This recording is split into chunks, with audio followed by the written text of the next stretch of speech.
lights are blinking, my hands hold on tight to the wheel. Clouds catching fire, throwing rain down on my windshield. Flashes in the dark, catching lightning in a jar. Bright idea that started in a storm. Oh yeah.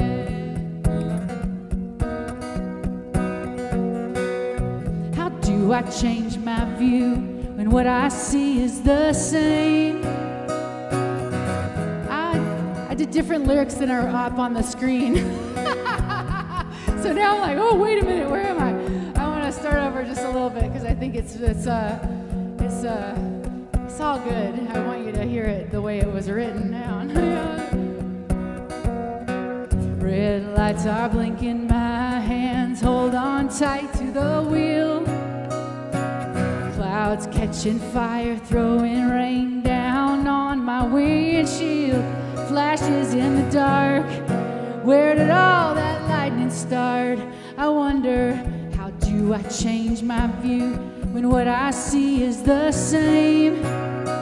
There is more than meets the eye, but how do I tell that to my own brain, to my broken heart? Bigger every time it falls apart. Yeah, my heart gets bigger when it falls apart.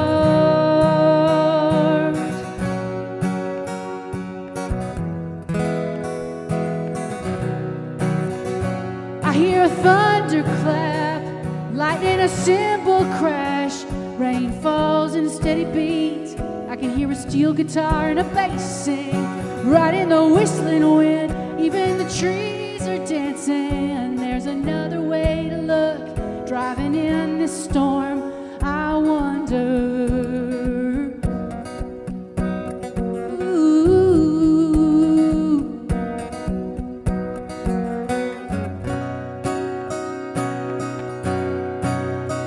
I hear thunderclap, lightning, a cymbal crash.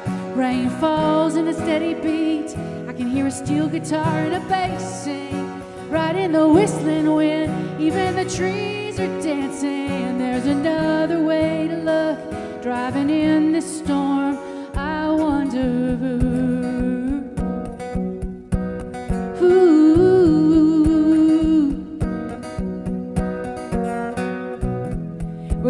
We're gonna get through it. Storms, they never last.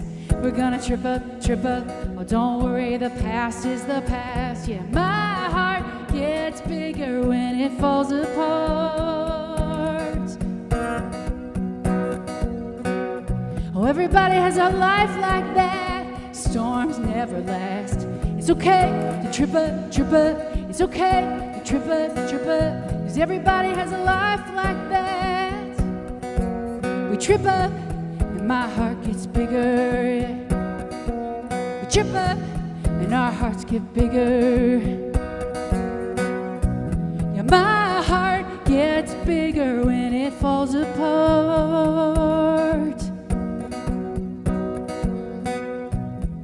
Yeah, my heart gets bigger.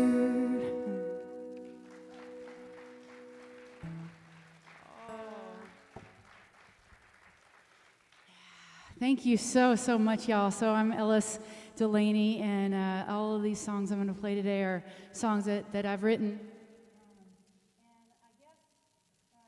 Chris let me know that actually I really have a lot, y'all, you know, the themes here at Fabric have a lot they show up a lot in my music as well. So I'm excited to see the synchronicity and to meet y'all. Yeah. This is a song, it's really an invitation to radical acceptance and to loving the stuff that is, you know, here now, that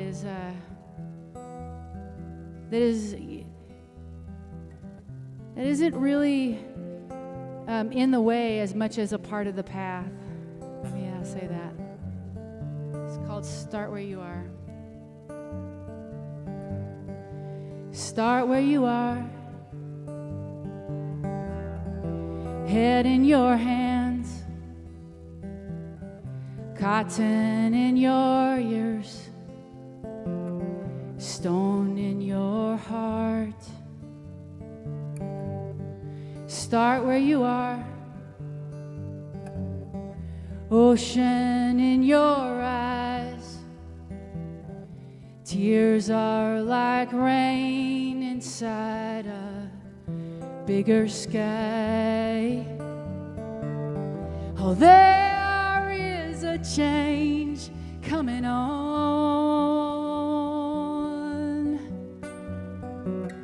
Oh, there is a chance to wake up to what is going on. Start where you are, thinking you know, falling on your face, you can see the road. Start where you are, wherever it is. Loving can break your heart, but fear will do you in. Oh, there is a change coming on.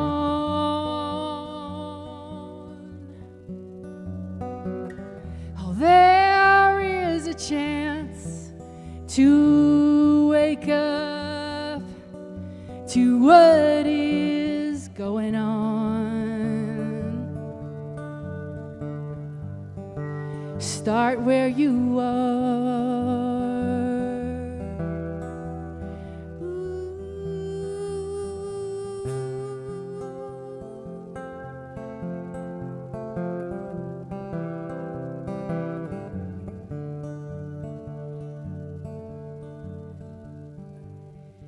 Start where you are.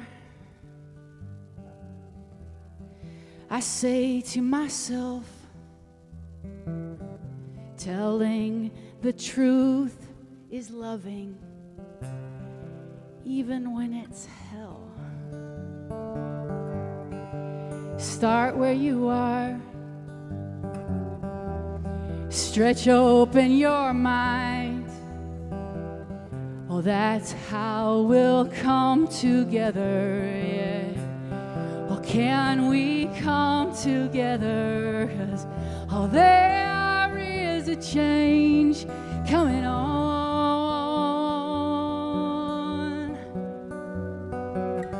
Oh, there is a chance to wake up to what is going on. Start where you are. Ooh.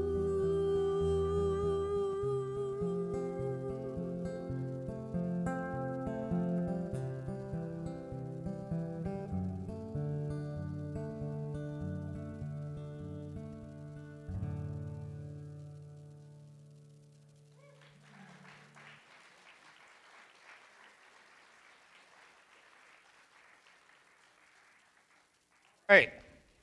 Welcome. Thank you. I have a different set of energy than that. That was really great. So it's hard not to come out here and do a big high kick or something. Yeah, that's phenomenal. Well, welcome everybody. We're excited to see you. Welcome kids. This is our moment where we take a second to look around and see and just appreciate everybody that's here. Happy Super Bowl Sunday. To those of you that practice and believe, yep. Is anybody gonna watch it today? Who's excited for the game? Who's excited for the halftime show? How about the commercials? All right, yeah, that's exciting. Yeah, I'm actually a creative director in an ad agency, so this is our, a big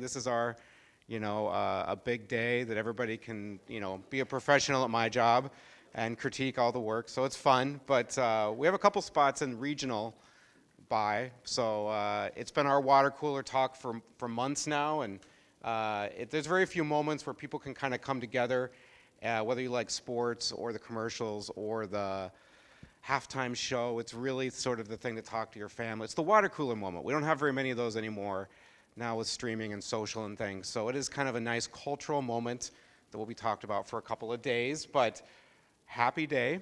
Coffee is over here. We've got bathrooms down the hall if you're looking for that. We'd love, there's a gender neutral signs as well back in the teacher's lounge, so that's available. Let's do just a quick centering moment. So I'll ask you to put out your hands, put your feet on the ground, put your hands up. Just take a little breath and close your eyes if you want to. And it's really about releasing, letting go, thinking about the fight this morning or thinking about the busy week you had, just taking a breath, letting that go and receiving today, receiving what Greg's talking about, receiving just a moment that we've had here together. So breathe out stress and receive and breathe in. Just a little moment, a little pause. All right. That's great. Now, kids, thank you for being part of this, but you can go. We're dismissing you. Thank you. That was the quietest centering we've had in a long time. Bye. The gym and the media center, they'll direct you. We've got, welcome, we've got a Sunday paper you didn't pick up as you came in. That has we'd ask for your comment card or fill out the communication card. Just a great way to say hi, get to know you. Even if you've been here for a long time, it helps us keep track of things. But it also has what's coming up. And I will call out the fabric transition team. Tomorrow night, there is a What's Next with Fabric meeting.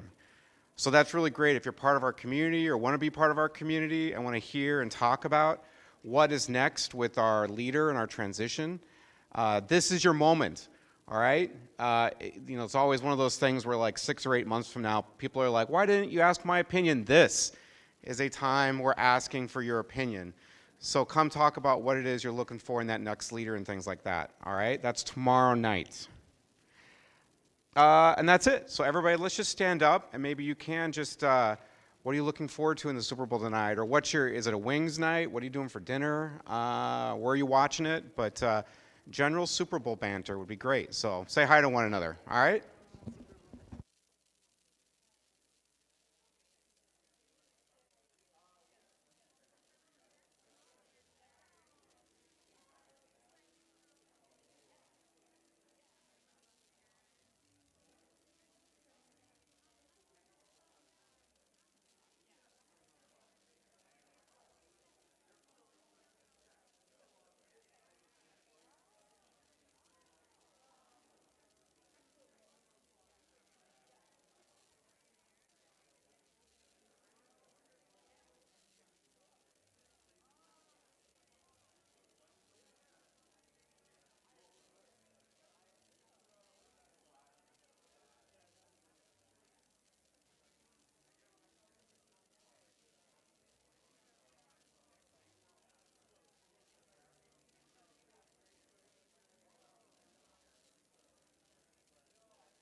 So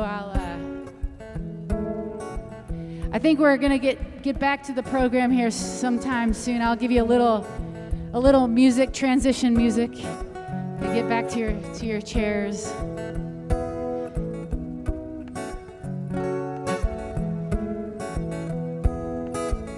This song is a song all about possibility and about stepping outside of what we think we know.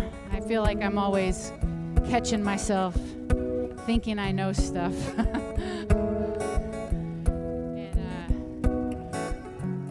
thought it would be nice to play this song before talking about financial awareness or practices.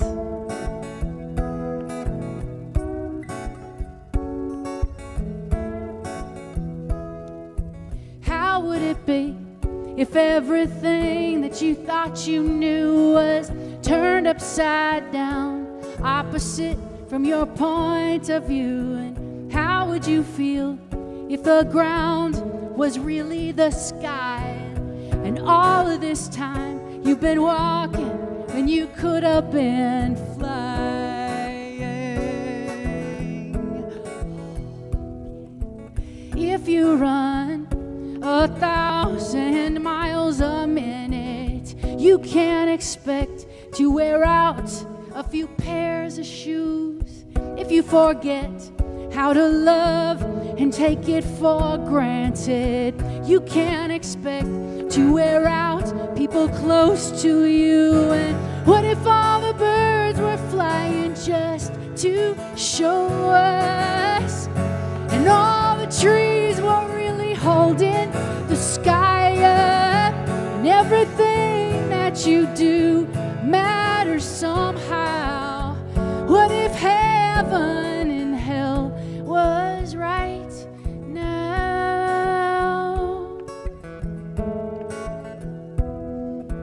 How would it be if you really created your life? Stories you told, the good and bad, that they come alive. And how would it change if your words were like nails and wood? You build your house, but you forget that it's just a house. You can rebuild it, oh yes. And what if all the birds were flying just to show us, and all the trees were really holding the sky up, and everything that you do matters in the end? What if all of our mistakes are forgiven? What if love is a lot of listening, a little bit of time, not pretending we are caught up in a world of daydreams? What if loving what you have is everything? What if all the birds were flying just to show us, and all the trees were really holding the sky up, and everything that you do matters so much? How would you change your life? Oh yeah.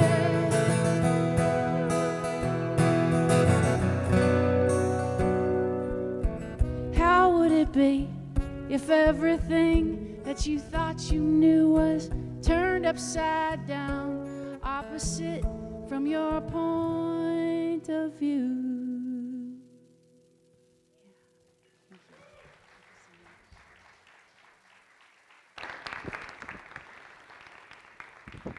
Wow, Ellis, thank you. Thank you. I think if I had commissioned you to write a song for what I want to talk about today, that was it. So I don't know what we got going, but I like it. I like it. That's great. Thank you so much.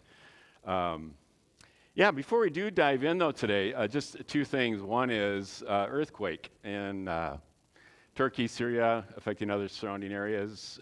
People really need our help. Okay, so join Chris and I. We're trying to do something about it. Okay? There's lots of ways. Lutheran World, if you don't know where to give to, there's lots of great ways to do it. I know Lutheran World Relief is on the ground. A lot of agencies and governments around the world use them as their on-the-ground delivery places because of how they're embedded. So feel free to use them as an option if you don't know where else to do it. And you can certainly give gifts here and just say what it's for, and 100% we just pass it on, okay? So do whatever works for you.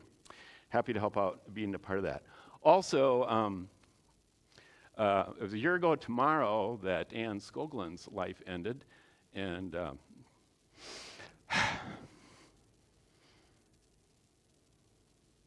lot of big feelings for a lot of people, including me. So,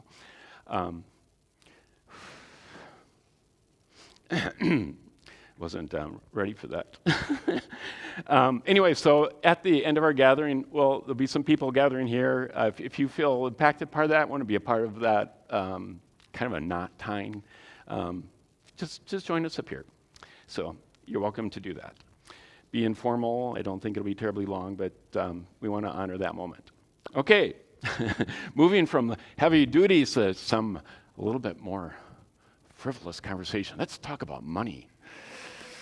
Yeah, ooh, that helps. Okay, so we're talking about money for the second week, and you're back, so it's your fault. But we aren't really talking about money per se. We're talking about how we live with money, which is a really kind of a different subject. And I think it's, it's more important to deal with and maybe easier in a strange sort of way. But, we're talking about because money has this strange ability to play an outsized role in our lives. It calls shots. It takes control in places where it really has no right doing it. And it does it to virtually every one of us. And, it's just kind of crazy. I think comedian Jackie Mason had it about right when he said, money is not the most important thing in the world. Love is. Fortunately, I love money. Nice try, Jackie. Doesn't work that way. So we're calling this 4-week focus, how much is enough? And money, that is, right? How much is enough money? Money meaning your wealth, your material possessions, all that stuff that your money represents. How much of it is enough?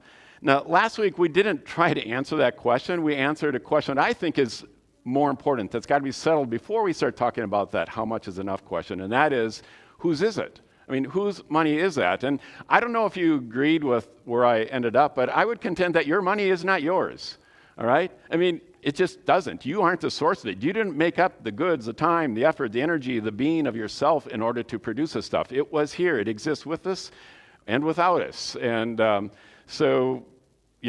money and all that it represents is part of all that is. It's part of the world that we all share. It belongs to all of us. If you want to, talk about in more conventional religious terms, some people say it belongs to God, but not in the sense that, well, God owns it, so God gets to decide how it's used and makes the rules for us. It isn't like that at all. It's like, how does it make sense? How does it find its meaning? How does it find its fulfillment? How does it find its purpose in the world? And it isn't because it just belongs to you and you get to decide. It's yours. Now, I don't think it works that way. Now, how that all applies to you is different from how it applies to the person, on the other side of the room here.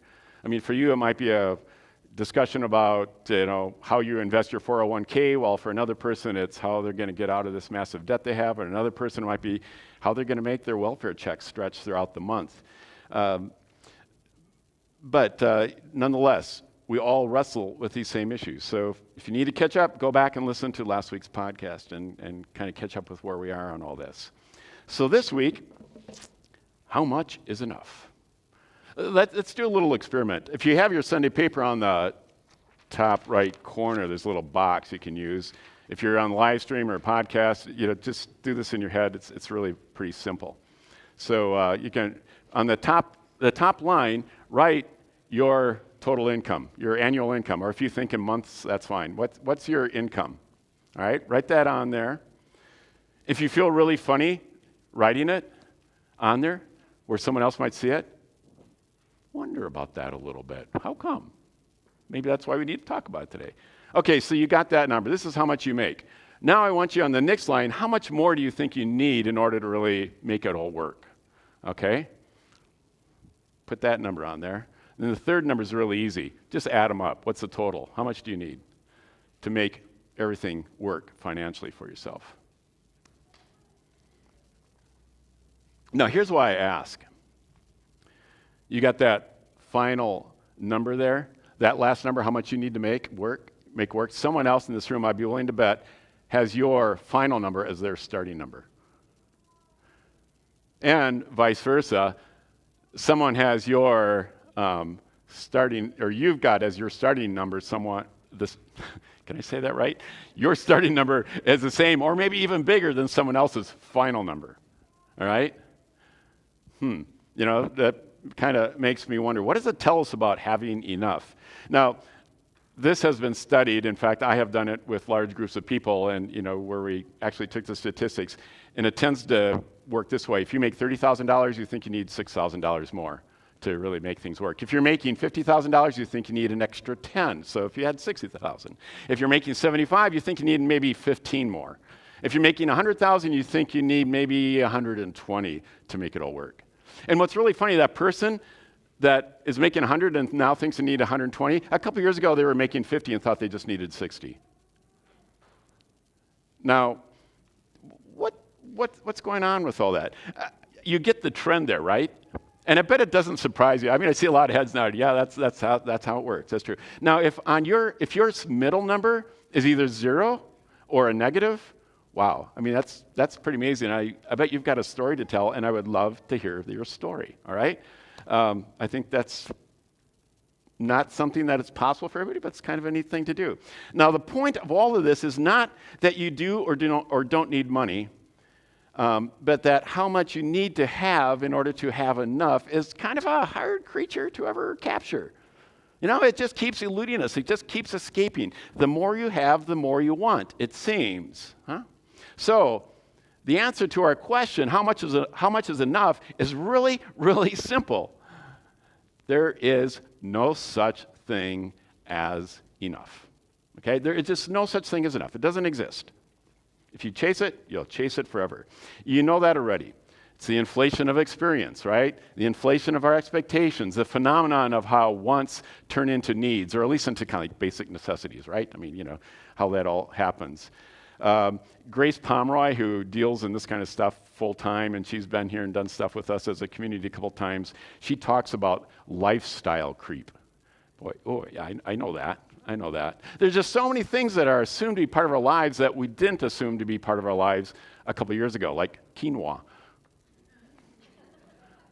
I don't know why that one just popped in my head right now, but that was my example. But then there's the other things that aren't just sort of like creep, but like, it wasn't that long ago. People didn't have cell phones. You didn't have internet plans. You didn't have to have a laptop and a tablet.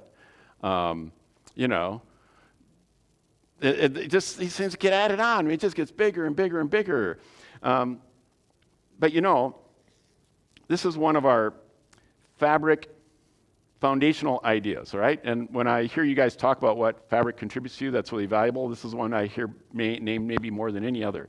And that is, if you ask the wrong question, I don't care how good your answer is, it's not going to be helpful because it was answering the wrong question. The question, how much is enough, is the wrong question. It's the wrong question. So that makes me wonder then, so what is the right question? Well, I think the right question has to do about something else. It isn't about the amount, it's about the relationship, isn't it? It's not about how much you have, it's about your relationship with what you have. So that's really where we want to go today. Now, before I jump into all that, though, I want to pause and just say out loud that the how much question isn't irrelevant. The amount question isn't irrelevant. There is a certain amount that we need to be able to function in this world, to care for ourselves, to be happy, generally happy, to be safe, to be secure, and so on in the world. And the fact that we live in a society where not everybody is able to attain that, in fact, sometimes it isn't just because They didn't, well, it's probably usually not because they didn't try hard enough, but they are among a group of people often identified by skin color rather than anything else. They're just not given an opportunity to be able to do it. They're systematically kept out of it. Or the ability to acquire wealth and be able to pass something down to care for future generations that are following you. The fact that some people don't have access to that, I mean, that is something that we can't settle with. That is something that we as a society need to address and make sure that everyone has the ability and an avenue towards those things. And believe me, we have enough in this country, we have enough in this world that everyone could have those things, all right? Have that basic enoughness, all right? That basic amount. And to dismiss that with some sort of sentimental thing, well, it's not about how much, it's about your relation. Yeah, that's using what I'm talking about the wrong way today, okay? All right, so I think that's an important thing to say out loud. But that said, the amount question, no matter how much you have or how much you don't have, all by itself won't resolve any of these issues. We all have to deal with our relationship with our money. Now, when you start acknowledging, like poking in and digging beneath the surface and start recognizing what your relationship with your money and your wealth and your material possessions is, you're probably going to find some stuff that you're not real happy to discover. Things that are typically hidden by our society because we have this, just full-bore drive towards the goodness of accumulation and bigger and better and success and stuff like that. But basically, all of this amount of money question comes down to this one thing, and that is it's a matter of control. Who's in control? You or your money? So, does your money serve you? That's one side of it, right? Your money's serving you.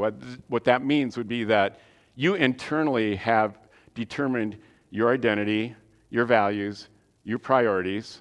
Those come out from within you. And then you take your money in order to express that, to live that out into the world, right? That's when you're in control. When your money's in control of you and you're serving your money, then it happens the other way. It means you externally look for things like job titles, the size of a house, your car, summer cabins, other possessions, experiences, things that, all that social approval comes along with them for you. They're all external to you. Or maybe it's debt that you've accrued because of your chasing after those things external to you. Those things now have captured you. And you have to do what you have to do in order to service that. Isn't that an interesting word? To service that. You are serving that. And your inner values, they control very little of your life because when it all comes down to it, you need that money and you need to do and you need to be the person that will get the money that you have to do those things. Okay? Now, for all of us, I think it's a combination of the two. People aren't all in one or all the other, but to recognize it and work with that. Now, when your money is in control and you serve it, a couple of things I think tend to be true. Okay, you'll recognize these. 3 things. Enough is what you want. When your money's in control, enough is what you want, and there's never enough, right? Scarcity is how you experience the world. Scarcity is what you experience. The world is a limited place with a scarce amount of stuff go around, and you need to strive for and hang on to what you can get. Little feeling of desperation, worry, right? And third, leftovers are what you give. Leftovers are what you give because you never have enough, right? And things are scarce in the world. So by the time you have met all of your needs, which are really wants that have crept into needs, right? There's almost nothing left over, and so that's all you have left over to give, which probably means there wasn't, because there wasn't enough in the first place, so you don't give. Check in with yourself. What do your own conversations, maybe with other people, but maybe just the ones that run in your head, what do they feel like? What are the worries, the thought patterns that circulate within you? How do they reflect those things of enough and scarcity and leftovers? Okay, that's on one side. Now on the other side, when you're in control of your money, when it is serving you, a couple of different things tend to be true. First, sufficiency is what you seek. And sufficiency, probably not defined by amount, but a state of contentment. Wow, we could do a whole 4 weeks on that word, contentment, huh? That's an elusive one. But sufficiency is what you seek. Abundance is how you perceive the world. The world is a place of untold potential, of gifts that can be given and received back and forth a million times and not run out. And some of them have monetary value and some of them don't, and that doesn't seem to be the important difference between them. Abundance is how you perceive the world. Generously is how you give. Gladly sharing from the top, not the bottom.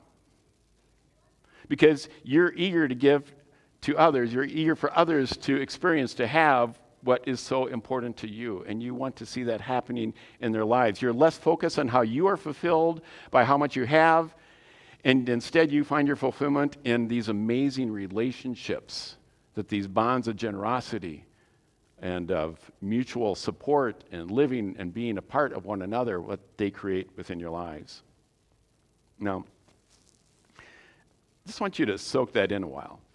Because I know, the voice that comes to my head right away is, Greg, that sounds so good, and it's so true, and it's also just so idealistic, and it's not what this world's like, all right? We live in a world of money, and we just got to deal with it, all right? Things in this world are figured out economically, they're measured, and it's measurement and it's achievement, and there is no way in the world to change that. So, we just have to figure out how we're going to find a way to deal with our money in the midst of all that. Well, most of the time I probably agree with that. Yeah, I think that's true. I get sucked into that definition of the world. But sometimes I wake up and I see it differently. There's a choice in all this, one that we get to make. We get to make it daily. We get to make it hourly. It's a choice to be a person who finds oneself in those 3 strands of one's true self and a relationship with others, all things, and our relationship with that which is, that which is above and beyond and between and beneath and around and surrounds us all, that, a lot of people call God, but it just is, and it's part of what it gives all of our money and our wealth and our possessions meaning and purpose. But it's not easy. It's not easy. So which is it for you? You know both worlds, don't you? You've experienced both. You've had your feet in both. Which are you teaching to your children? Kids are talking about this subject right now. If you think you want your kids to grow up with a different view and understanding of how money and wealth and material possessions serve in their life, the conversation's already started in there. It's up to you to pick it up and to run with it. And don't worry if you don't feel like you've got everything figured out yourself before you do it, right? That's not being hypocritical. It's being aspirational. That's good. That's good stuff.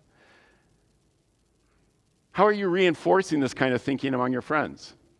What do you give your friends approval, acknowledgement, excitement about? What are the conversations you try to bring up? How do they reflect the way that you would want them to be understanding the money in their life and you would like them to understand the money in your life?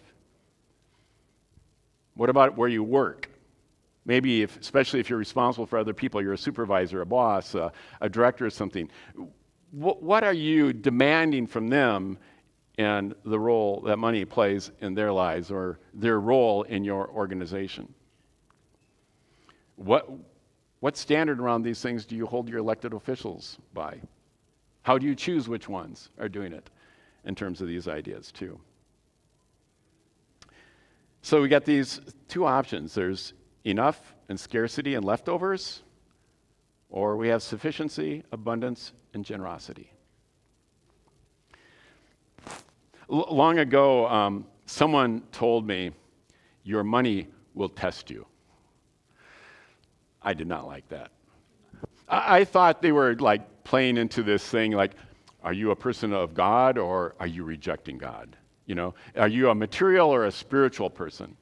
I thought it kind of played into that whole idea that, medicine has to taste bad to be good for you kind of thing, which I don't agree. I think money's a gift. I think money is something we're supposed to enjoy and care for ourselves and share with the world and love doing that. Like I said, I think money is a gift. It's not there to test you to see if you'll take it and reject God, right? That's not how it works. But it is a test, isn't it? I mean, the thing is, God, or however you want to think about it, God didn't put money in your life to test you. You did it. You're testing yourself with your money by what you decide the role you want it to play in your life or not, and which level of it you want it to be at. The Bible talks about money a lot, interestingly, more than prayer. Why? Probably because it was getting in between people and their relationship with each other, the relationship with understanding who they were and with who God was. I would guess that is.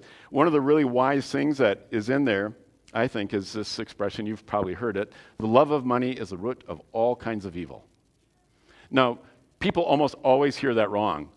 When they repeat it, they say, money is the root of all kinds of evil. That's not what it says, is it? It says it's the love of money is a root of all kinds of evil. It's that love part. It's the relationship that we have. You know, do you love your money? Do you trust your money? Do you look to your money? Do you rely on your money with all of your heart, your soul, and your strength and your mind? It's a good question. Jesus said something that feels like a wake-up call too. We've talked about this a couple of times here. He said, where your treasure is, there will your heart be also. Where your treasure is, whatever it is that you treasure, that's where your heart is. What do you treasure? I mean, really. Not what do you say, what do you think, what do you want to believe about yourself. What do you treasure? What is the most valuable? Where are your priorities wrapped around? Don't say you love God with your whole heart, soul, and mind when you continually make decisions based on, your bank account and what it says you have or don't have, all right? Don't tell those people in your life that you love them more than anything else in the world when you have already burdened yourself with so many obligations and barriers and who knows what because of decisions that you have made or are stuck with financially, and that determines how you're going to spend your time and where your effort and your energy is going to be placed and what the focus of your life is going to be about. Your money will test you. In fact, your money is already testing you. My money tests me too, and I don't always win the battle. And that's okay, because it isn't about the battle, it's about life trajectory, right? It's about the decisions we continue to make after we made bad decisions, and we continue to learn from it and find our way through it, and we do that together. That's why we're talking about this as a community, because this is something we do together to be able to figure some of this stuff out. So, what is it that makes it so hard to get our relationships with money right? I think it's valuable just to point these out, even though you probably know them already. There's lots of things. I'll just point out a couple. The first is pride. I did this.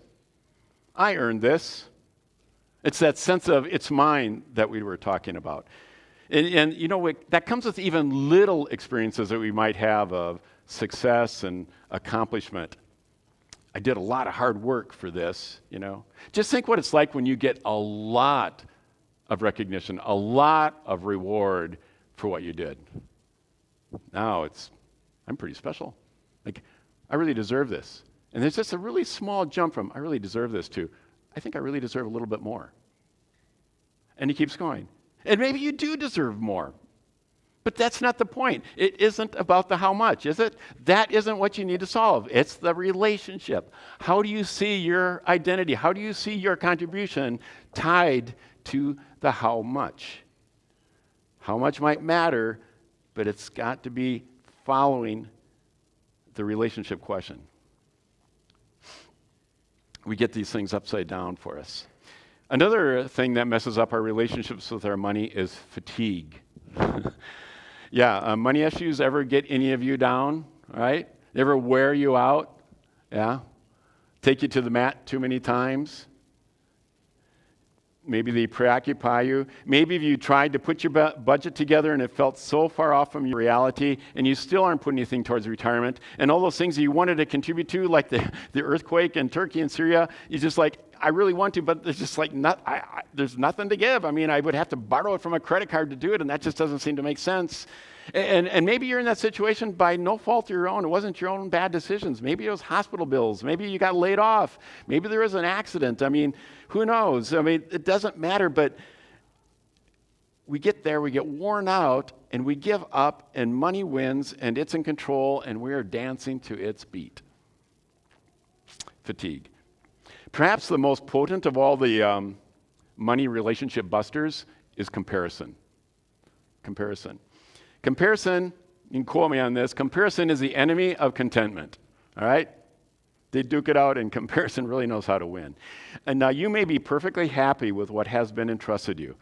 Your apartment is fine, your house is fine, your car is fine, the bus ride you use for your commute is fine, your job is fine, everything is good, no problem. And then you meet the Joneses, right? Shoot, look what, use our language, look what they've been entrusted with and compared to what I've been entrusted with, right? This is not fair, you know? It's just hard to do that and to live, what you thought was just fine just doesn't look good enough anymore. Comparison makes us focus on what we don't have instead of what we do have. Comparison is a trap that makes you live someone else's life instead of your life. Don't get caught by that trap.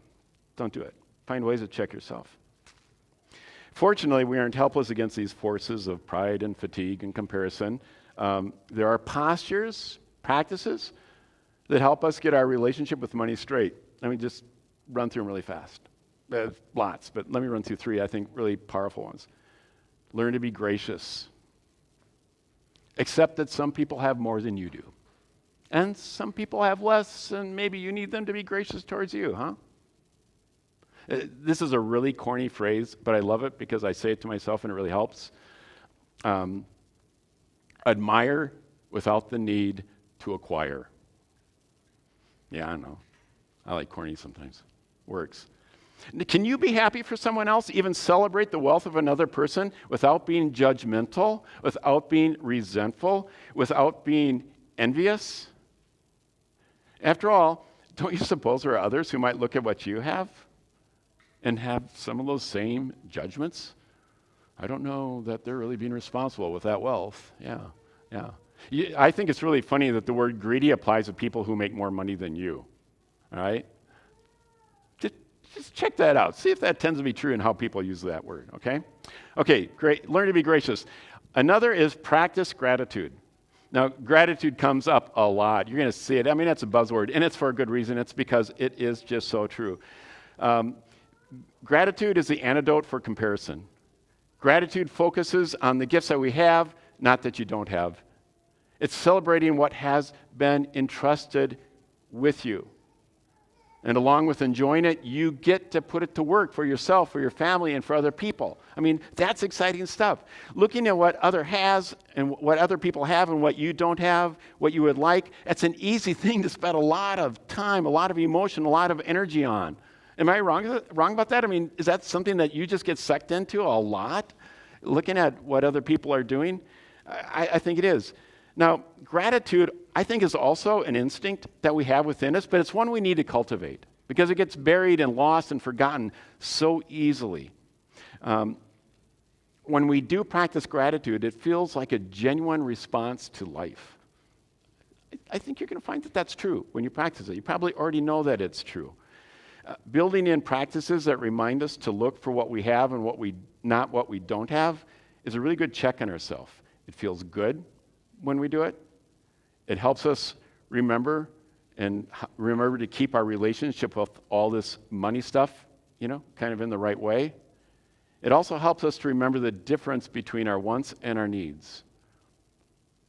I get so confused on, is this a want or is this a need? And then I just start practicing gratitude, and I don't know, it seems to shed some light on that quandary.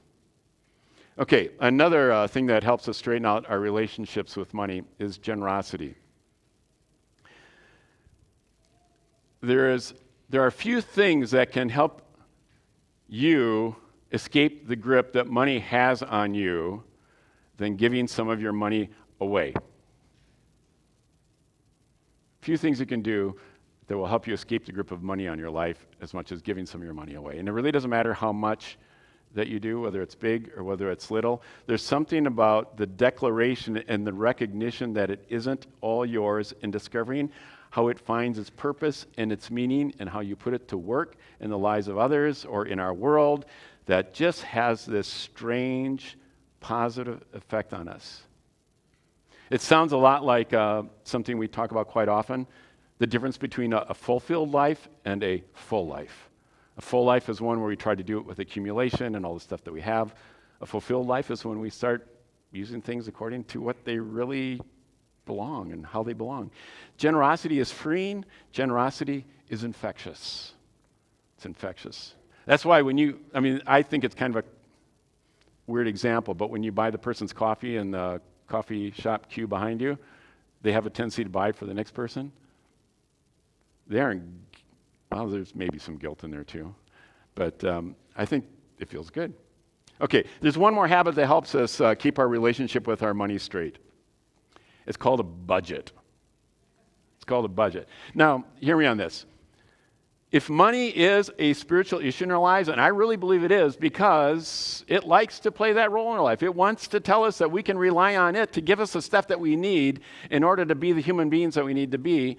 So I think that makes money a spiritual issue. So if money is a spiritual issue, then a budget is a spiritual practice because it is telling your money what it will be about in your life and how it will express your values, your priorities, and what's important to you in your life.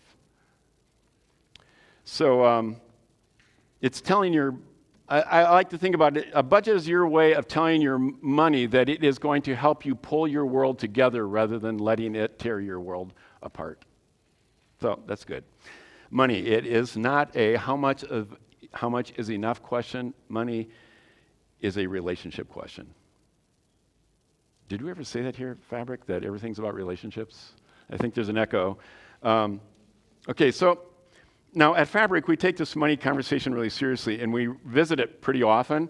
If you've been around a while, you've heard us talk about all of this stuff before, because we need to, all right? And because we believe it's really important. And the best way for us to do that, what is that? We want your real life to reflect your intended life. I mean, that's what Fabric is about. You've got these hopes, you've got these ideals, you want. And you know that it's just so hard to get there. It's hard to understand it. It's hard to do it alone. It's hard to envision it all. So we're trying to pull those together for you, okay? And one of the best ways to do that is to bring up these conversations and help you start unpacking it and doing it together with other people. Because we're all in this together. There's nobody in this room that doesn't struggle with this. And it doesn't matter whether you're on the high side of income or the low side of income. It looks different in how it impacts us, but it impacts all of us, okay? And so we try to do that. We try to give you a community that can do that. Now, our groups here, that's kind of why we create them, is to help us do this hard stuff together. It's a great place for you to wrestle with some of these issues. Right? Everyone, you aren't going to a group so other people can help you with your financial problems. No, you're joining a group of people with financial problems. And together, you can share ideas and support and console each other, and you can hold each other accountable to mutually, agreed upon goals and things like that. Be as transparent as seems to make sense for you. So, try that out. If you, even if you're online right now or listening to the podcast and you'd like to be connected, we can help you do that virtually as well. But let us know, communication card, or just send us a message, and we'd be glad to help you find a group that can work with you on that. Well, anyway, so in these money conversations with Fabric, we have 3 goals. And many of you are going to recognize this. Pretty simple. We would hope that everybody connected to our community has a budget that they can live on. Seems okay, huh? A budget they can live on. We'd also hope that you have a plan for getting out of unsecured debt. Unsecured debt, that's debt that doesn't have collateral behind it, like your house or your car. College education, I know that's kind of going crazy these days, but in a lot of ways that's an investment in your future. But these, consumer debts that are just eating you alive. A plan to get out of that. The third thing we want to do is to support you in developing those plans, sticking to those plans, and then getting back on them when you fall off, because you will, and that's okay, all right? But you've got the people to do that. So that's kind of what our goals around all this about. We're going to talk more about those things as this month wears on, but if you'd be interested in a workshop on either of those subjects, about budgets or debts, you can put something on your communication card. If you need help right now, call LSS. They have free professional support by phone, in person, or online. and they know what they're doing, and they're ready to help you. Their phone number is on the bottom of your Sunday paper outline, so take a look at that. So here's the deal. You can start with the relationship with your money, and you can control the amount question. Right? Start with the relationship, and you will find that you can control the amount question. Or you can start with the amount question, the how much question, and you will spend your whole life there. The damage of the pursuit of enough is insidious. It eats up happiness. It robs us of joy.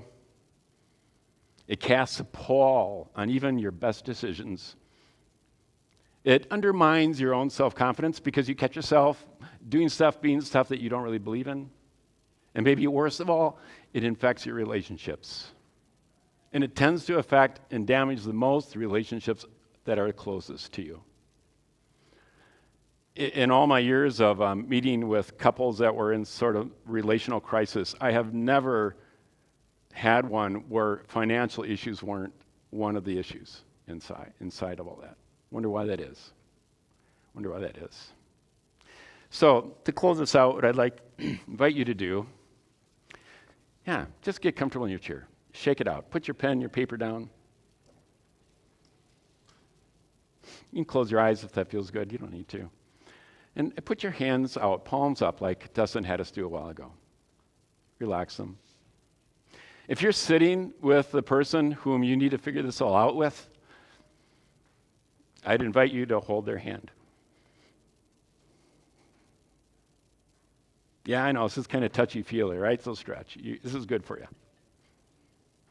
The other hand is palm up. That palm up hand is both receiving and giving. Stuff is coming into your life, and it's going out of your life. It's healthy. It's good. It's how it's intended. It's not just money. There are lots of things. Experiences, worries, obligations. But we're in this together.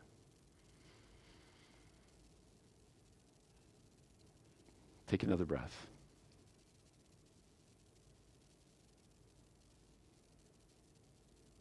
Thank you. Thank you. So, Ellis has got something for us here. So thanks again. And you have these baskets here. You can pass them. Again, the awkward thing, if you have financial gifts, you can put them in there. I just try to soften you up for a half an hour of talking about money, right? No, you guys all know better, right? But also your communication cards. Please put what you thinking, feeling, prayer concerns you might have. Write them on there, stick them in there. If it's confidential, you can check a little box on that as well. And you can bring them on up here to the candles. And what you got for us? A little something called Right on Time. Ooh, and you are.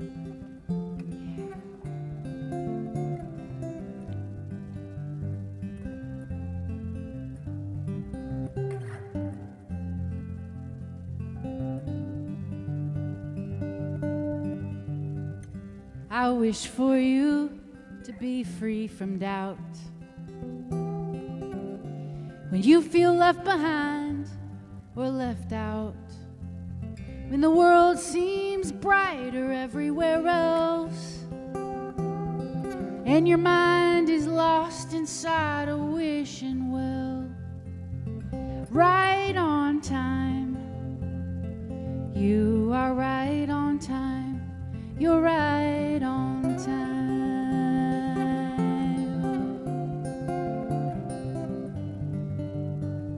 Remember, the heart is a tender thing,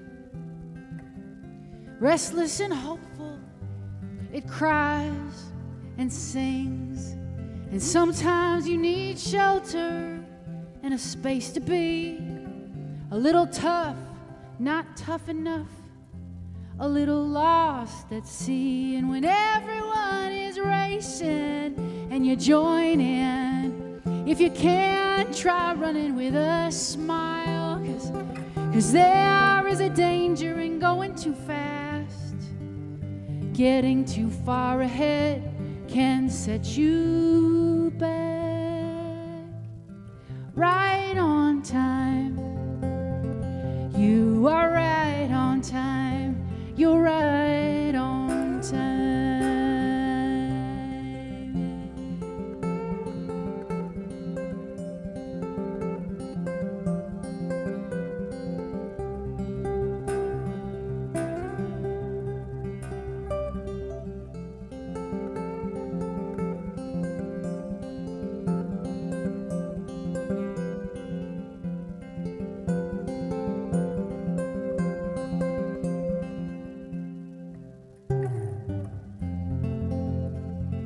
You are right on time. You're right on time. And when you're tired and on your own, cried so many tears, they're all gone. When there's nothing you haven't tried to fix this uncertain road.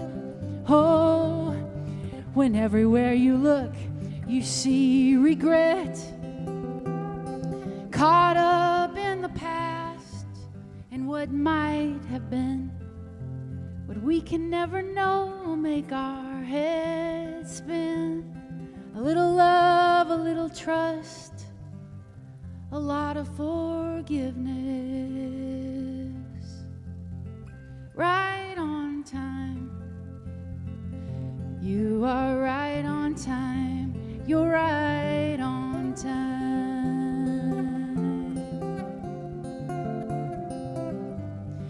What if we're right on time? We're right on time. We're right on time.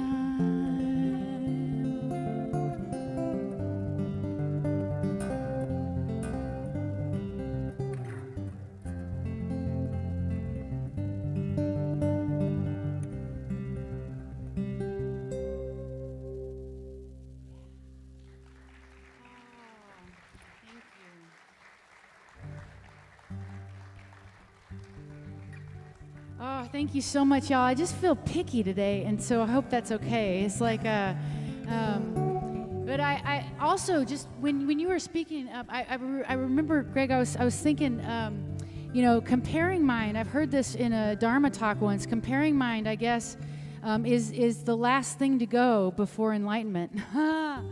It's the last thing, So it's like, we're comparing right up till that moment when we realize that we're a part of everything for real, and can see that, more clearly.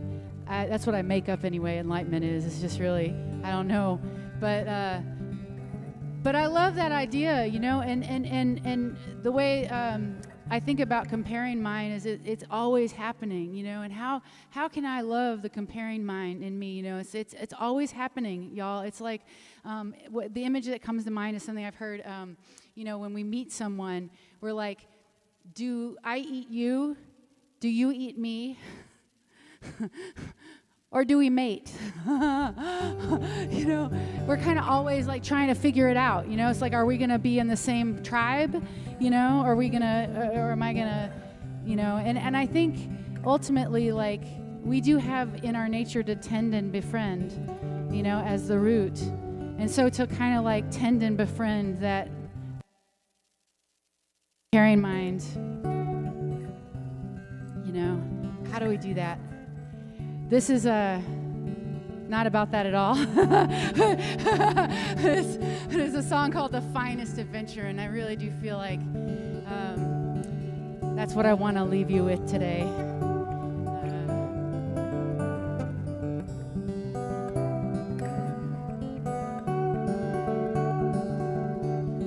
Once I met a French man who gave me half his pie. I don't speak any French. He didn't speak any English, but we shared a laugh and a pie and the beauty of the day, the beauty of the mountains. Ooh.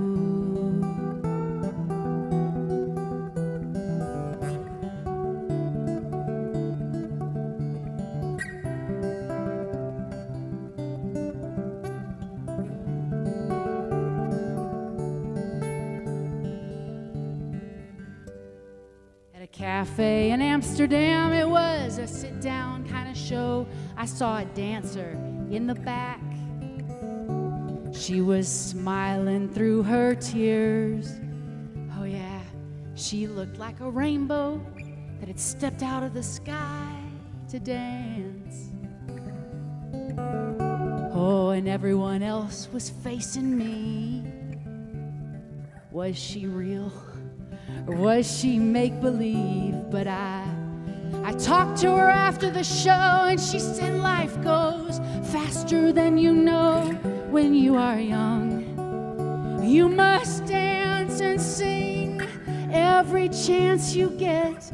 Meet your life every day like you are in love. Be in love with your life, child.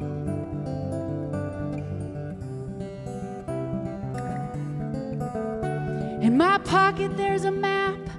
Well, really, it's a blank piece of paper. Let's take a walk. Let's wander together while we still have time. Before the sun goes down, the sun always goes down. Surely you and I can have the finest adventure.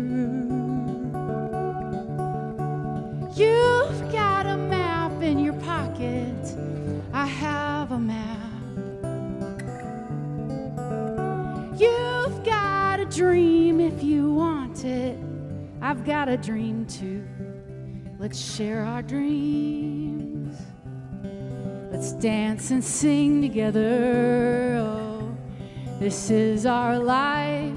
The sun is rising before the night falls. I want to love you better and better and better and better and better.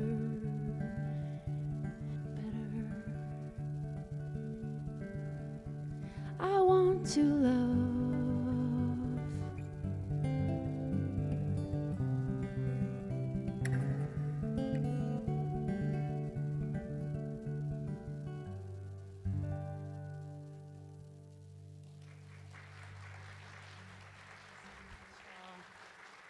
Thank you. Thank you. Thank you, Ellis. I'm as close to speechless as I ever get. Yeah, EllisDelaney.com. You can check out her music. I think there's some stuff available too. Okay, so yeah, so support the work of our local artist. She lives in the neighborhood. You'll come back, won't you? Oh yeah. Good. Thank you. Yes.